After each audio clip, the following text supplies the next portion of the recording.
Sir, ఇరాన్‌కు, ఇజ్రాయెల్‌కి గత 8 రోజుల నుంచి కూడా ఒక భీకరమైన యుద్ధం జరుగుతుంది. మధ్యలో అమెరికా వచ్చింది. సో, ఇది ప్రపంచవ్యాప్తంగా కూడా ఒక చర్చనీయాంశంగా మారిపోవడం మనం చూసాం.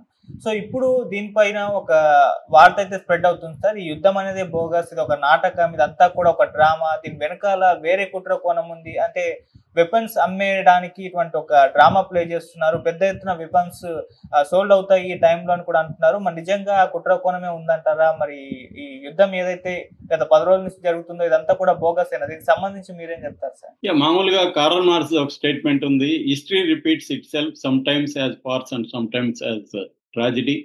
ఒక్కొక్కసారి రెండు కూడా కలిసి కూడా ఉండొచ్చు, ఫార్స్ అండ్ ట్రాజడీ. ఇప్పుడు ఈ యుద్ధంగాని చూసుకుంటే మనకి రెండు కనబడు. ప్రహసనం అంటారు. ఫార్స్ అంటే తెలుగులో ఒక ప్రహసనం, అంటే కామెడీ కాదు అది, ఒక విచిత్రమైన పరిస్థితి.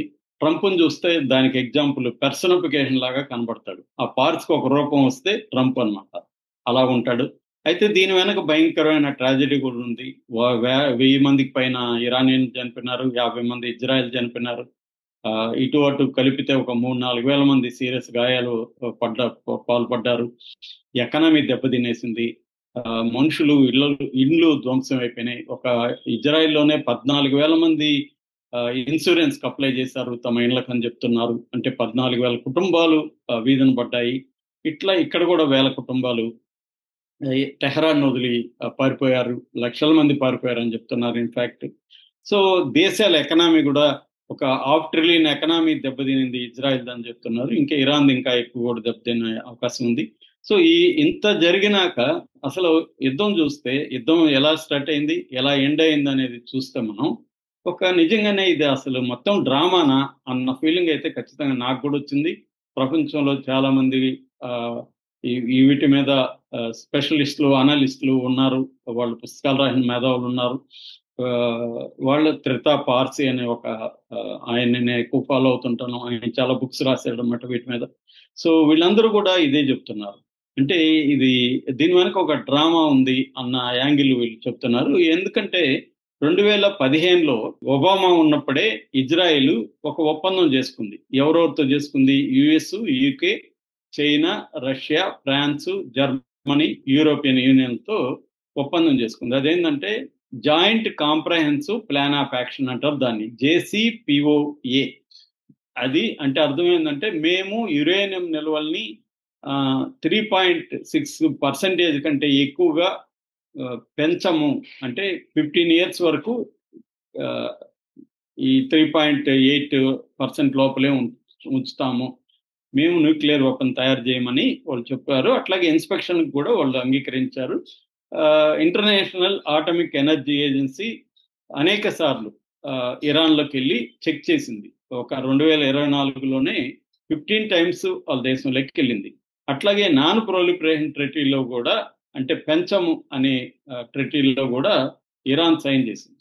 మరోవైపు ఇజ్రాయిల్ 1958లోనే వాళ్ళు ఫస్ట్ టైం న్యూక్లియర్ వెపన్ తయారు చేశారని చెప్తున్నారు. అప్పటి నుంచి అనేక దప్పదప్పాలుగా అక్కడ టెస్టులు చేస్తున్నారు. దాదాపు 200 న్యూక్లియర్ వార్ హెడ్స్ ఇజ్రాయెల్ దగ్గర ఉన్నాయని చెప్తున్నారు.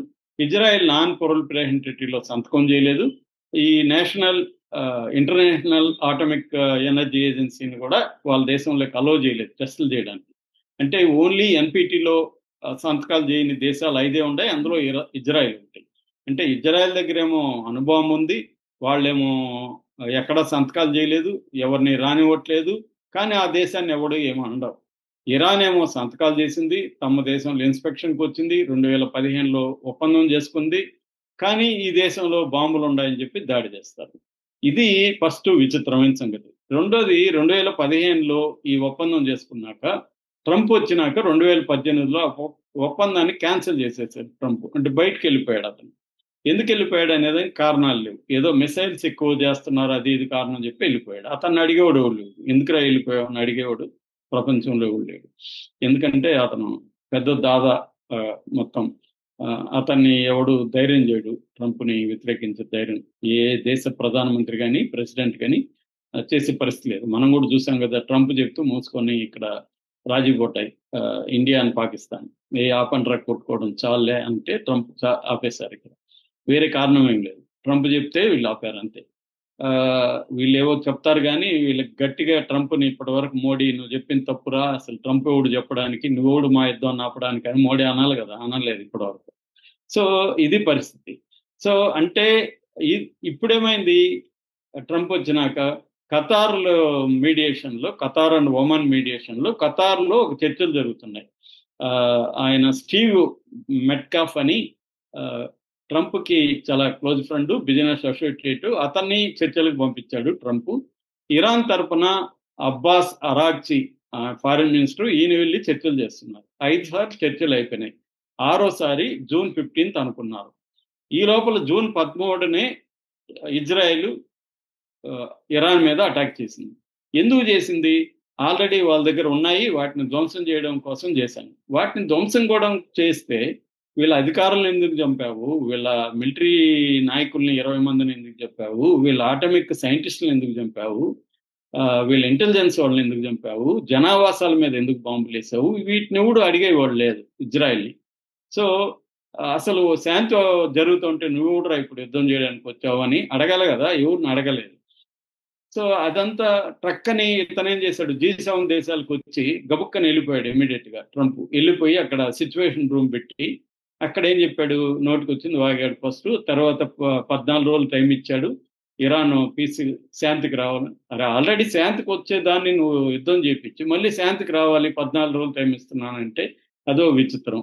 సరే పోని 14 రోజులు టైం ఇచ్చాడు, గమ్మునున్నాడా? 22 గంటల్లోనే అటాక్ చేస్తాడు. 22 గంటల్లో అటాక్ చేయాలంటే కనీసం ఒక 2-3 రోజులు ప్రిపరేషన్ ఉండాలి కదా.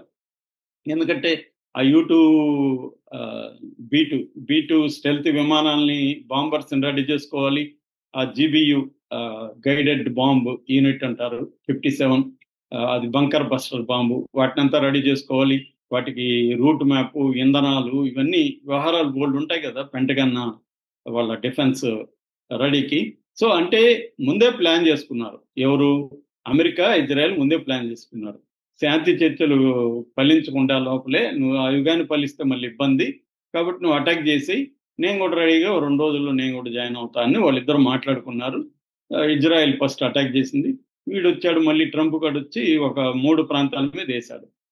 ఏది మనకి ఆల్రెడీ మనం చెప్పుకున్నాం, అది పార్దో అనేది ఒకటి, తర్వాత నతాంజ్ అనేది ఒకటి ఇస్ఫహాన్ అని 3 వాటి మీద వేసి మేము మొత్తం నాశనం చేసేసామన్నారు. నాశనం చేయడానికి అడేమి లేదని ఇరాన్ చెప్తుంది, మేము ఆల్రెడీ తీసేసామని చెప్తుంది. మరోపక్క ఇంటర్నేషనల్ ఆటమిక్ ఎనర్జీ ఏజెన్సీ కూడా అక్కడేమి రేడియేషన్ లీక్ కాలేదంటే అక్కడేమి లేదని చెప్తుంది. అంటే ఏమీ లేని చోట వచ్చి వాళ్ళు వేసి నాశనం చేసేసామని వాళ్ళు చెప్తున్నారు, వీళ్ళు మేము ఆల్రెడీ తీసేసామని వీళ్ళు చెప్తున్నారు. ముందే కూడా చెప్పారు వాళ్ళు లేదని. అమెరికన్ ఇంటెలిజెన్స్ కూడా వాళ్ళు లేదని చెప్పింది. తులసి గబార్డ్, ఆమె నేషనల్ ఇంటెలిజెన్స్ డైరెక్టర్, ఆమె కూడా చెప్పింది అదంతా లేదు, మాకు ఇజ్రాయెల్ చెప్పింది ఆడు ఉందని ట్రంప్ చెప్పాడు.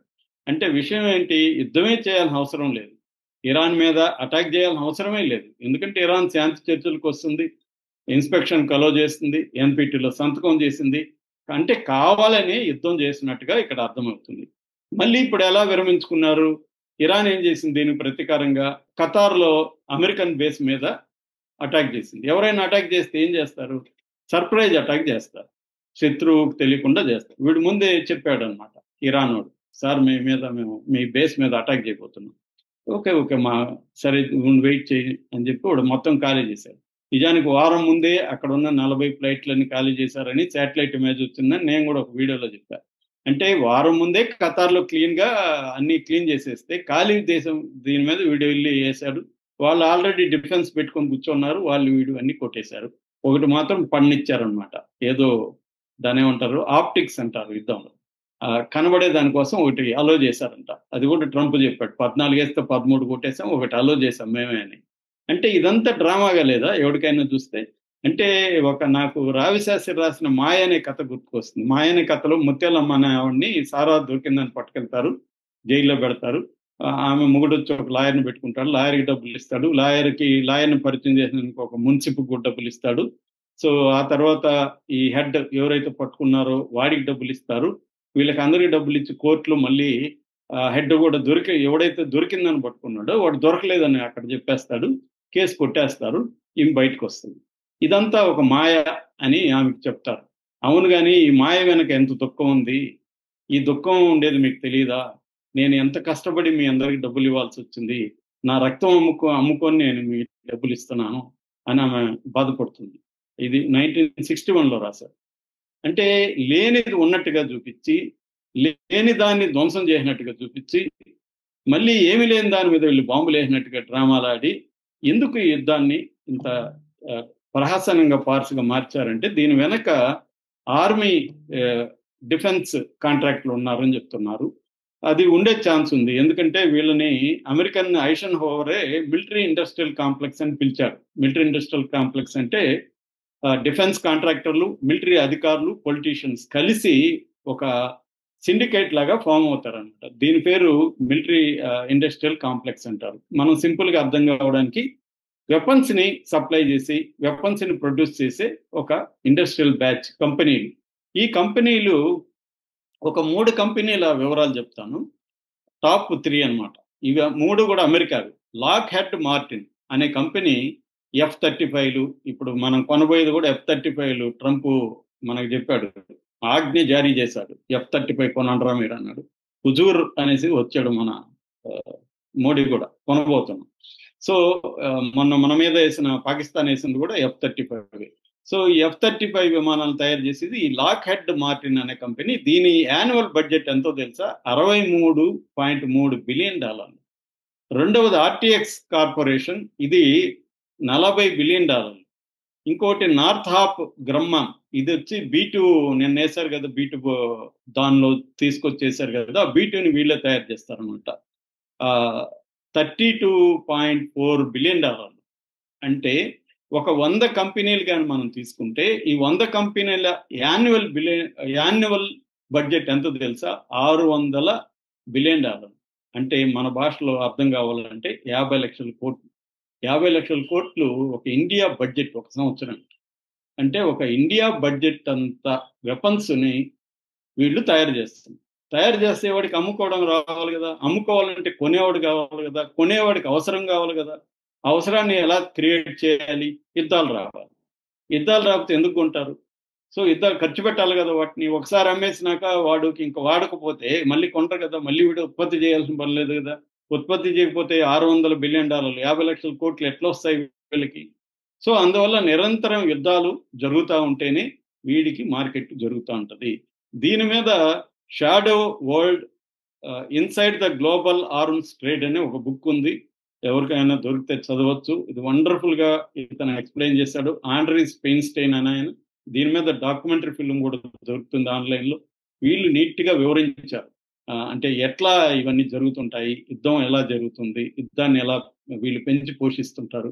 నిజానికి 13 రోజుల యుద్ధం అనేది 13వ తేదీ మొదలై నిన్నటికి ఆపారంటున్నారు. ఇంకా అఫీషియల్ గా డిక్లరేషన్ వచ్చినట్లేదు. సో ఈ 13 రోజుల యుద్ధంలో నేను ఇందాక చెప్పినట్టుగా ప్రజలు ఎంతో దుఃఖాన్ని అనుభవిస్తే, ఇంక 20 ఏళ్లలో కానీ మనం చూసుకుంటే కొన్ని లక్షల మంది చనిపోయారు యుద్ధంలో. వీళ్ళ దాహం కోసమే, ఈ లాభాల కోసమే యుద్ధాలు జరుగుతున్నాయి. అందుకనే ప్రతి దేశం బడ్జెట్ పెంచుకుంటూ వెళ్తుంది. డిఫెన్స్ బడ్జెట్ ఏ దేశమైనా, including India, Pakistan, defence budget పెరుగుతా పోయే కొద్దీ వీళ్ళ బడ్జెట్ పెరుగుతుంది. అంటే ఒక ఇండియా లాంటి అతిపెద్ద దేశానికి యాన్యువల్ బడ్జెట్ అంతా ఒక 100 కంపెనీల బడ్జెట్ ఉందంటే 50 లక్షల కోట్లు అంటే